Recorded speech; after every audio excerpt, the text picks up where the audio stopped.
August 16, 2008, National Stadium, Beijing, China. 21-year-old Usain Bolt stood in lane 4 up the starting line for the Olympic 100-meter final, wearing golden Puma spikes with Beijing 100-meter gold emblazoned across them. 91,000 fans packed the Bird's Nest Stadium, the largest crowd to watch an Olympic track event in decades. 108 countries tuned in via television, watching the race that would determine the fastest man on Earth. In lane 5 stood Asafa Powell, Bolt's Jamaican countryman who'd held the world record until 3 months earlier when Bolt broke it in New York. In lane 3 stood Richard Thompson of Trinidad, the 2007 NCAA champion. In lanes 2, 6, 7, and 8 stood runners from America, the Netherlands, Nigeria, and Antigua, who all believed they had legitimate chances to win. Coaches had told Bolt for years he was too tall to dominate the 100 meters. At 6 foot 5 inches, by the time he uncoiled his massive frame and hit full stride, conventional wisdom said the race would be over. Sprinters were supposed to be compact, explosive, built like coiled springs. Bolt looked like a basketball player who'd wandered onto the track by mistake. He'd competed in just 4 elite-level 100-meter finals in his entire career before Beijing. He was a 200-meter specialist who'd only started seriously training for the shorter sprint 14 months earlier. Most experts still considered him untested, unproven, possibly a fluke. Then the gun fired. Within 9.69 seconds, Bolt would shatter the world record he'd set 3 months earlier, win by the largest margin in Olympic 100-meter history, and do it while celebrating before crossing the finish line, with his shoelace untied and his jersey untucked. He slapped his chest at 80 meters, slowed down visibly over the final 20 meters, threw his arms wide in celebration while still running, looked sideways at the crowd, and cruised across the line ahead of Richard Thompson by 0.2 of a second, an enormous margin in a sprint where hundredths separate greatness from mediocrity. The performance was so dominant, so casual, so impossible seeming that it changed track and field forever. 4-time Olympic medalist Ato Boldon, calling the race for NBC, would later say, "I don't think there is any race that had that utter shock because of the nature of his acceleration, the celebration at the end, and the magnitude of the stage." The Associated Press would write that Bolt had almost single-handedly helped track transform itself from a dying sport to one with a singular, smiling, worldwide star. This is the story of how a gangly kid from rural Jamaica who was too tall to be a sprinter became the fastest human in history. How he set 3 world records at the 2008 Beijing Olympics in just 8 days. How he changed sprinting from serious athletic competition to joyful entertainment, and why August 16, 2008 remains the most iconic moment in Olympic track and field history, 16 years later. Usain St. Leo Bolt was born August 21, 1986, in Sherwood Content, a small rural village in Trelawney Parish, Jamaica, about 2 hours northwest of Kingston. His parents, Wellesley and Jennifer Bolt, ran the local grocery store. Growing up in rural Jamaica meant playing cricket and soccer with friends, not formal athletic training. Bolt showed athletic talent early but had no access to professional coaching or facilities. He was just a tall, fast kid playing sports for fun in a country where athletics meant something special. Jamaica had produced great sprinters before. Don Quarry won 200-meter gold at the 1976 Montreal Olympics. Merlene Otley won multiple Olympic medals in the 80s and 90s, but the island nation of 2.8 million people wasn't considered a sprint powerhouse like the United States. When Bolt started competing in youth athletics, Jamaica was emerging as a force, but hadn't yet dominated the way it would by the 2010s. Bolt's height made him unusual from childhood. By age 12, he stood over 6 feet tall, towering above classmates. Coaches entered him in high jump competitions because he had the height. He played cricket seriously, showing promise as a fast bowler, the position for players who throw the ball at high velocity. But his speed while running caught attention. A local cricket coach named Pablo McNeil, who'd been a sprinter himself, convinced young Bolt to focus on track.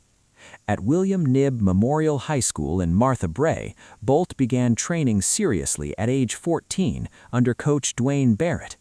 Barrett recognized Bolt's potential, but also saw significant flaws.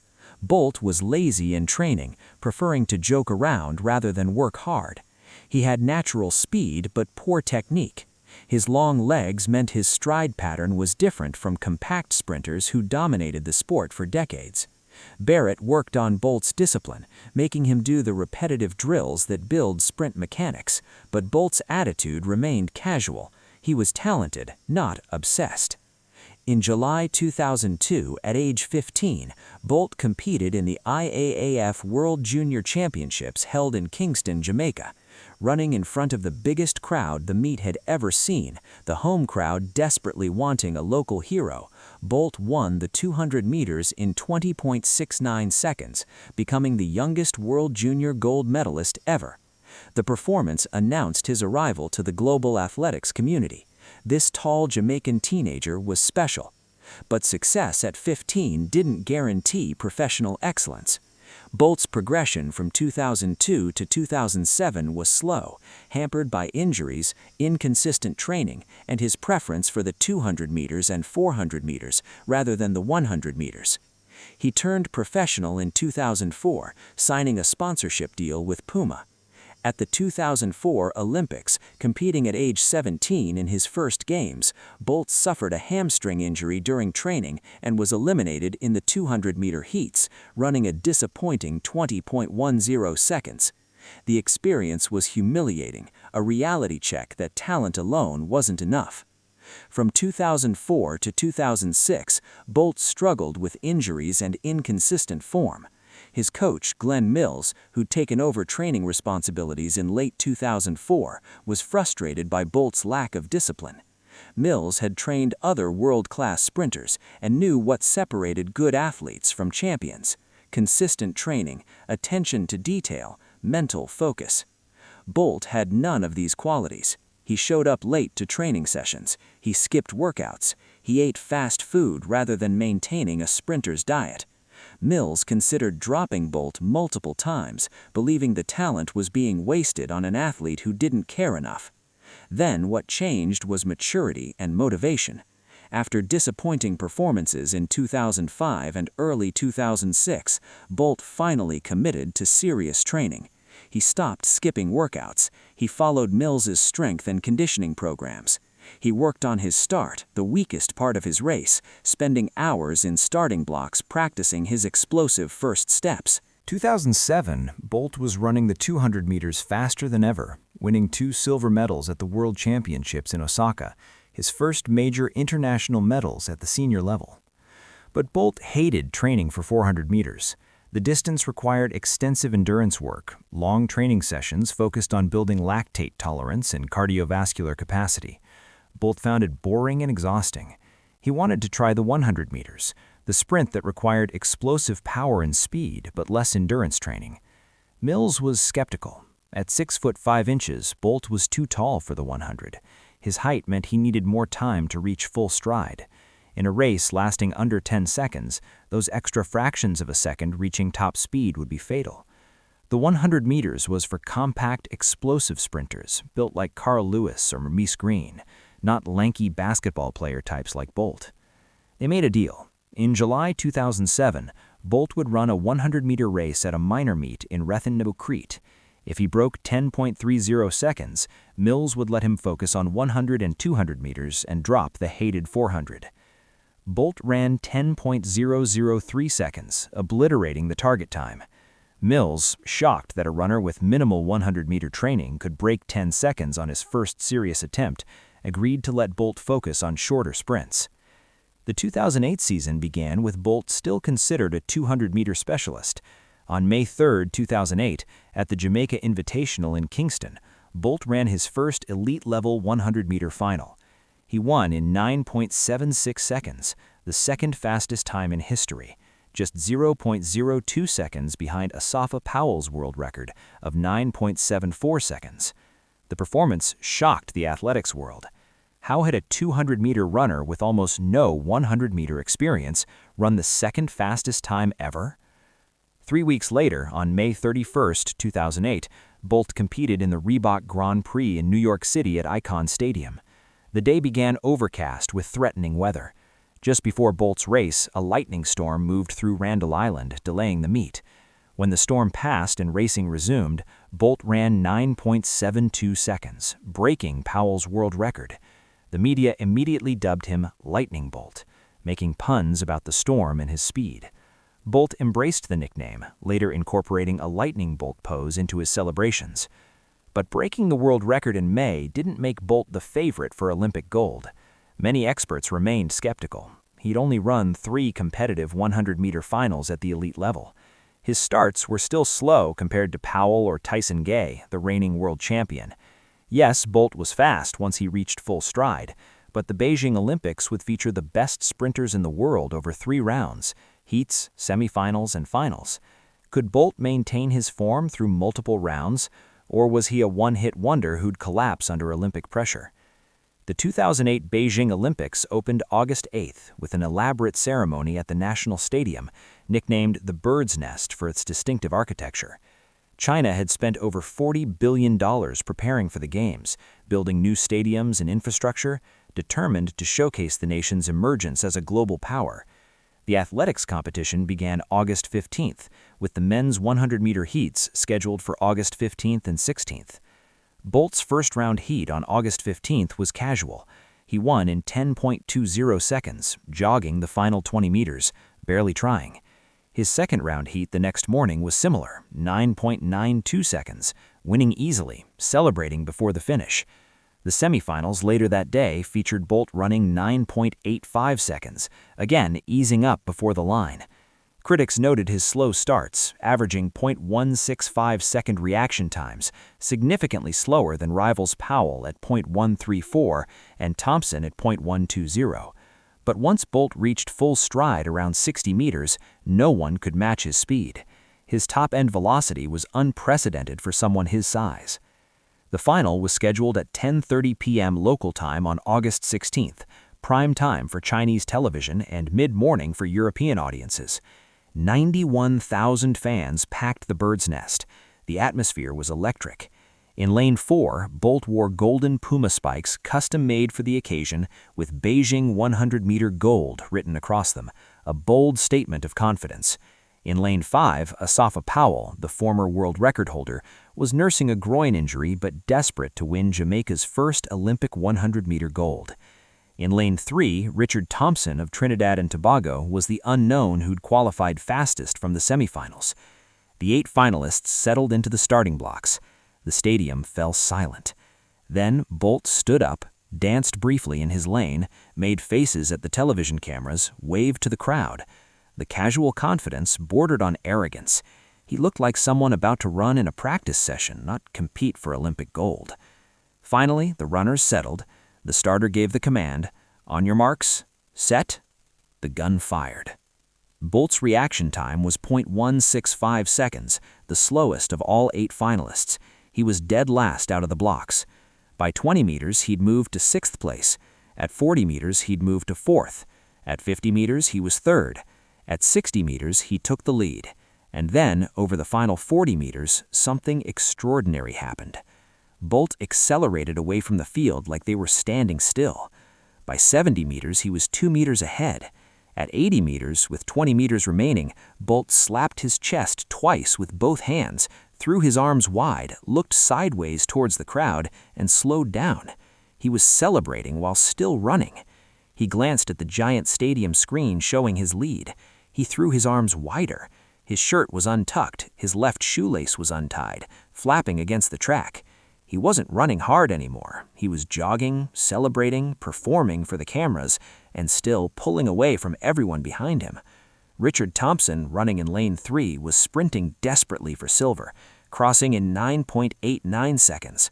Bolt cruised across the line in 9.69 seconds, 0.20 seconds ahead, the largest margin of victory in Olympic 100-meter history. The previous largest margin was 0.12 seconds by Carl Lewis in 1984. Bolt had nearly doubled it while celebrating and slowing down before finishing. The immediate reaction was shock. NBC commentator Ato Boldon, a four-time Olympic medalist himself, screamed, "969? Are you kidding me? Are you kidding me?" The stadium erupted. Bolt's celebration after crossing the line became instantly iconic. He stopped, spread his arms wide, leaned back, and struck his lightning bolt pose. Right arm extended, pointing at the sky, left arm bent across his chest. The pose would become one of sport's most recognizable images, replicated by athletes worldwide. But not everyone was pleased. International Olympic Committee President Jacques Rogge criticized Bolt's celebration, calling it disrespectful to other competitors. "I understand the joy," Rogge said. He might have interpreted that in another way, but the way it was perceived was catch me if you can. I do not think that he should have done that. You don't do that in Olympic competition. The criticism sparked debate. Traditional track and field fans agreed with Rogge. Younger fans and anyone who found track and field boring disagreed. Bolt's celebration made sprinting exciting, accessible, fun. Track had been dying as a spectator sport. Bolt's personality was bringing casual fans back. Bolt's response to the criticism was unapologetic. "I wasn't bragging," he told reporters. "I was just happy. When I saw I wasn't going to get beaten, I started celebrating. I was just happy." His coach, Glen Mills, was more diplomatic, but made the same point. He was just excited. That's who Usain is. He's an entertainer. The statistics behind the 9.69 performance revealed how much faster Bolt could have run. Biomechanical analysis showed Bolt had reached a top speed of 43.9 kilometers per hour, 27.3 miles per hour, between 60 and 80 meters, faster than any human had ever been recorded running. But then he'd slowed to approximately 38 kilometers per hour, 23.6 miles per hour, over the final 20 meters while celebrating. Researchers calculated that if Bolt had maintained full effort through the finish line, his time would have been approximately 9.55 to 9.60 seconds, a full tenth of a second faster than his world record. 3 days after winning the 100 meters, Bolt competed in the 200-meter heats. He qualified easily. On August 20th, in the 200-meter final, Bolt destroyed the field again, winning in 19.30 seconds and breaking Michael Johnson's 12-year-old world record of 19.32 seconds. Johnson's record had been considered untouchable, one of the great records in athletics. Bolt broke it by 0.02 seconds in the rain with a slippery track. After crossing the finish line, he celebrated with his lightning bolt pose, this time without controversy. He'd just broken one of the greatest records in track history. Celebration was appropriate. The 200-meter victory gave Bolt the sprint double, 100 meters and 200 meters gold at the same Olympics. The last person to accomplish that feat was Carl Lewis in 1984. But Bolt still had one more race. On August 22nd, he ran the anchor leg for Jamaica's 4x100-meter relay team. Jamaica won in 37.10 seconds, setting a world record. Bolt had won 3 gold medals and set 3 world records in 8 days at the Beijing Olympics. It was the greatest individual performance in Olympic track history.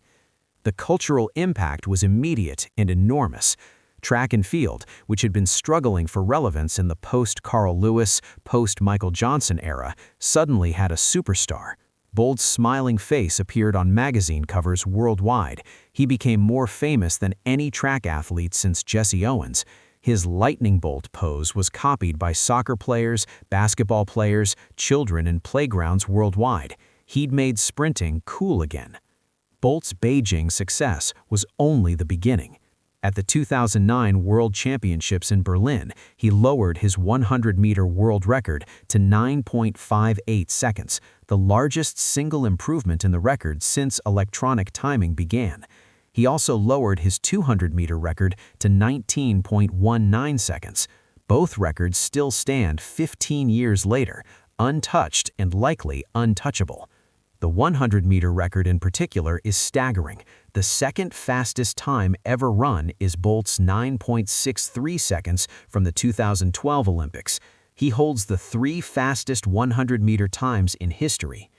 Over his career, Bolt would win 8 Olympic gold medals, later reduced to 7 after his 2008 relay gold was stripped due to teammate Nesta Carter's doping violation. He won 11 World Championship gold medals. He completed the sprint double at 3 consecutive Olympics, 2008, 2012, and 2016, the only sprinter ever to accomplish that feat. He never lost an Olympic or World Championship final in the 100 meters or 200 meters from 2008 to 2016, a 9-year undefeated streak in major championships. He retired in 2017 at age 30, leaving the sport at the top. The debate over whether Bolt is the greatest sprinter of all time is settled. He is. The records, the medals, the sustained dominance across 9 years, no sprinter in history matches his achievements. Carl Lewis won more total Olympic medals, but couldn't match Bolt's times. Michael Johnson was brilliant in the 200 and 400, but never ran the 100. Jesse Owens was iconic, but competed in a different era with hand timing and inferior track surfaces. Bolt's 9.58-second 100 meters and 19.19-second 200 meters are the standard by which all future sprinters will be measured. But the statistics don't fully capture Bolt's significance. He transformed track and field through personality and showmanship. Before Bolt, sprinters were serious, focused, intense. They approached races like soldiers going into battle. Bolt approached them like a performer taking the stage. He smiled, danced, joked with competitors, interacted with crowds, made track and field fun. His celebrations, the lightning bolt pose, the archer pose, the to the world pose, became cultural phenomena. He appeared on talk shows, comedy sketches, music videos. He made sprinting accessible to people who'd never cared about track. The criticism that followed his Beijing 100-meter celebration now seems quaint. Yes, Bolt slowed down before the finish. Yes, he celebrated while still running.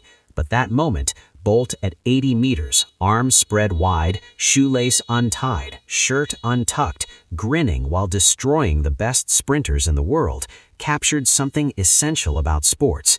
Sometimes dominance is so complete that seriousness becomes unnecessary. Sometimes being the best means you can have fun while proving it. The 6'5" frame that coaches said made him too tall to sprint became his advantage. His stride length was massive, approximately 4.27 meters per stride at top speed, compared to 3.95 meters for typical elite sprinters. Once he reached full velocity, fewer strides meant he covered 100 meters more efficiently than shorter runners taking more steps. The height that should have been a disadvantage was actually his superpower. Bolt's impact on Jamaica was transformative. Before him, Jamaica produced good sprinters. After him, Jamaica became a sprint factory. Johan Blake, Asafa Powell, Shelly Ann Fraser-Price, Elaine Thompson-Herah, multiple Jamaican sprinters became world champions and Olympic gold medalists, inspired by Bolt's success and trained in the system his success helped build. Jamaica's population of 2.8 million produces more world-class sprinters per capita than any nation on Earth, largely because one tall kid from Trelawney Parish showed it was possible. In 2018, after retiring from track, Bolt attempted a professional soccer career, training with clubs in Australia, Norway, and hoping to sign with Manchester United, his favorite team. The experiment was unsuccessful. He was 32 years old with no professional soccer experience competing against players who'd trained their entire lives. But the attempt was pure Bolt, confident, optimistic, willing to try something new even if failure was likely. 21 years old, wearing golden spikes with Beijing 100-meter gold written on them, Usain Bolt stood in the starting blocks for the Olympic 100-meter final on August 16, 2008, and changed track and field forever. over 9.69 seconds, while celebrating before the finish line with his shoelace untied and his shirt untucked. He ran the fastest 100 meters in history. He was too tall to be a sprinter. He'd only run 4 elite 100-meter finals before the Olympics. He had the slowest reaction time in the final. None of it mattered. When he hit full stride at 60 meters, no one in human history had ever run that fast. And when he slowed down at 80 meters to celebrate while still beating everyone by the largest margin in Olympic history, he proved that sometimes being the best means you can have fun while doing it. Because Usain Bolt wasn't just the fastest man alive, he was the fastest man alive who knew how to smile while proving it.